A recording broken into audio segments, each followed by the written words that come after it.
This video is the LT version for what you buy versus what you get. I'm going to share challenges that first year LTs are going to experience, some that you never even thought before. I'm pretty sure some of you are preparing to move to Japan, or you've already moved to Japan and you're just wondering what are some of the challenges that I can anticipate. Hello, my name is Upendo Nice Barasa. I'm from Nairobi, Kenya, and I've lived in Japan for the last 2 years as an ALT, or if you'd like, an English teacher. Let's jump right into it. Okay, number one, living in a bubble. And this is an experience that almost every ALT, regardless of race, regardless of your country, your origin, you will experience this. What do I mean? The first time you go to a Japanese school, you probably sit in a teacher's room, in your desk somewhere. One thing that you'll notice, and this really caught me by surprise, especially as a person who has lived in Kenya for the majority of my life. We speak both English, Swahili, and many other languages. We have over 60 languages, right? It's very difficult for us to imagine what it's like to live in a country where you don't speak the language. Obviously, subconsciously, we know there are countries that speak French, Spanish, blah, blah, blah. But when you're in that country, you start to actually realize that, oh, these people don't speak Swahili, or they don't speak English. They speak Japanese. Their computers use Japanese. They speak Japanese. Everything is done in Japanese. Products in supermarkets are written in Japanese. So in that teacher's room, everyone speaks Japanese. And I know right now, some of you can't even imagine what I'm trying to say. But think of it this way. You are seated and somebody says something and everyone just bursts out laughing. Because somebody said something funny and everyone is laughing. But you can't laugh because you don't know what the hell was said. You'll just be going about your business. People are eating, people are talking and conversing and laughing, and just, you'll hear the chatter. But you're just there. It's like you're in the middle and life is happening around you. Imagine you're seated somewhere and people are just running around you. That's how it feels. It's like you're living in a bubble. Life is not real.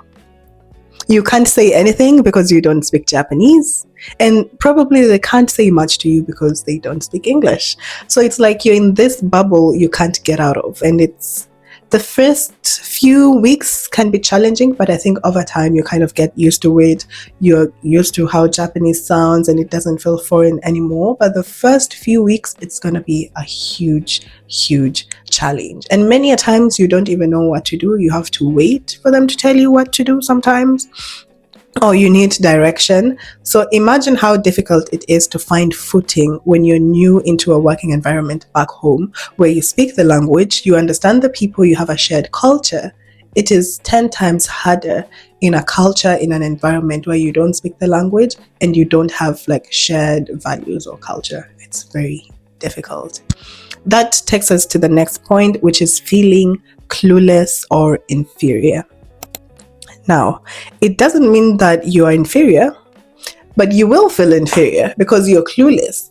And especially when you walk into class for the first time, you're this foreigner, you stand out. I don't know about our white counterparts, but as a Black person, African person who has grown, in a predominantly Black country, it is a little bit intimidating for the first time. Because you don't even speak the language, let's start there. And you are expected to teach English to these people who don't speak English, they don't look like you, and you don't speak Japanese, you don't look like them. It's very, very intimidating to some extent, especially the first day, because you don't even know what to do. Yet by the end of that lesson, it has to be taught, the students have to speak, and this is your job. You're paid to do this. So the first day, you're going to make a lot of mistakes. You're going to be nervous, but many companies do offer training, so it's not that bad. You'll know what to expect. But regardless of how much prepared you are, you can never be too prepared. That's all I'm going to say.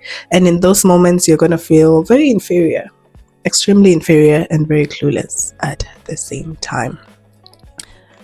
Another challenge you're going to experience, and this pertains to probably your self-esteem and confidence levels as well, but wanting to be liked. Remember, An ALT is an assistant language teacher.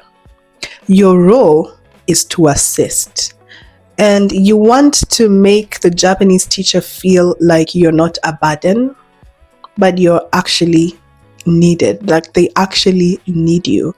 And you'll have to go through this emotional process of figuring out, do they really like me? Am I doing the right things? Am I making their work easier? So you're gonna have this need of wanting to be liked, because one thing about Japanese people, they are not confrontational. So sometimes you might never know if you're doing something wrong or something right. They might never tell you. You'll have to figure it out yourself. And if you're doing something that they don't like, you'll never know. But they might show you. They might show you. So the first year specifically, you will always have this need of, do they like me? Do they not like me? I want them to like me. And you'll try to find ways in wanting them to like you. And that also speaks to our next challenge, which is trying to understand different personalities and teaching styles. My first time working in Japan, I worked with one teacher. I mean, the first school I went to obviously was an elementary school. And then the next day, I went to a junior high school, and I was really, really frustrated because the elementary school was pretty easy. It's like, do this, pronounce this word, say this, read this, play this game with the kids. In junior high school, it's more serious. They teach grammar, which in elementary school, they don't teach grammar, but in junior high school, they do. And the teachers in junior high school tend to be very fluent or very good at English. So if a school is big, which one of my schools was, it had 4 English teachers. And at the first day, I kind of expected them to use almost the same teaching techniques, just because Japan values precision and sometimes everyone does things the exact same way because there are rules on how to do that thing. It was very frustrating going to this class and this teacher teaches differently, and then this class things are different. This class things are different for 4 teachers. It was a bit frustrating because I realized that I have to figure out how to adapt to each of their teaching styles. And at the beginning, it was challenging because I don't go to that school every day. I would go maybe once a week, maybe after 1 week, maybe in a month I could go there 3 or 5 times only. And you can imagine the process is slower because you're not with them regularly. It was very, very, very, very challenging. I can't even lie, because it takes time. It really does take time. You need a few lessons with that teacher to understand their teaching lessons. So I had to do this for 4 teachers, and I still had 2 other teachers in elementary schools that I still had to get used to. Those ones, easy. Junior high school, a bit of a challenge. So this is something you're probably going to encounter. Keep an open mind, be patient, take your time, don't be hard on yourself. It will take you a bit of time to adjust to their teaching styles, but once you get it, it's go, go, go. Now, because in Japan, you are an assistant language teacher, you're going to have this feeling of questioning your role and where you stand. This is going to be a huge challenge, especially if you have been a teacher before, like myself. I am used to being the lead teacher. I control my classes, I plan all my lessons, I teach however I want, I teach whatever I want. And in Kenya, it was easier because the students spoke English already.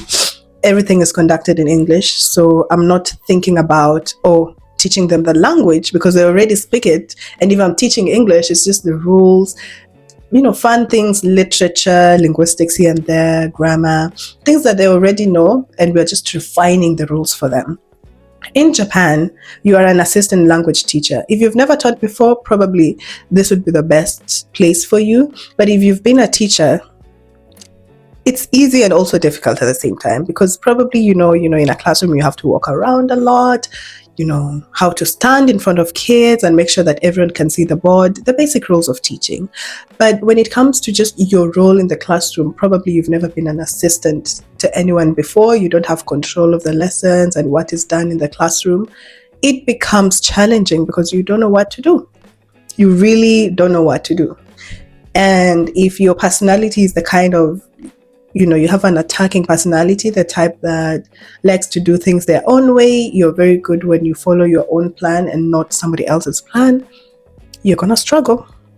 You are going to struggle. And also, in the same breath, it's not just about not having control, but sometimes the Japanese teachers are still trying to figure out your strengths, your weaknesses, how best can they utilize you. So for some teachers, they may take a bit of time, especially in junior high school. If you get a junior high school position, they might take a bit of time, because also junior high school teachers like to have control of their classes. And for some, you might not really do much when it comes to their classes. For some, they might give you more opportunities to teach. And that means that there are some classes where you'll do nothing. You'll just be there to pronounce words, or you'll say nothing and just go around and help the students do the activities and tasks. And in other classrooms, you'll have teachers who want you to take over 20 minutes of the lesson or the whole lesson. So you never know.